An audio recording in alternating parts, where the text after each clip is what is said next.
Mga apartment na pinapaupahan ni Nora Honor kinukuha na din ni Chavit Singson, mga legal na papeles inilantad.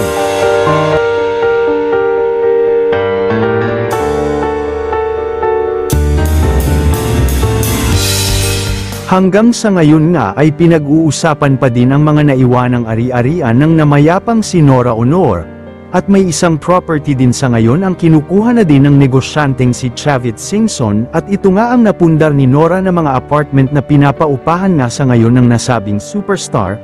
Ayon kasi sa chika ay isa din pala ito sa mga naibenta ni Nora noon kay Chavit matapos nga nitong lumapit sa nasabing former governor. Ngayon nga ay unti-unti na rin diyam anong kinukuha ni Chavit ang ilan sa mga ito. Dito nga daw kumukuha si Nora Honor noon ng kanyang pinagkakagastusan sa kanyang mga bayarin aside sa kanyang nakukuhang mga benefit sa kanyang pagiging national artists. Sa ngayon nga ay planong e-renovate ito ni Chavit upang sa gayon ay mapakinabangan naman niya ito at mapaupahan ulit kasi di nga ito nas ikaso ng dating may-ari.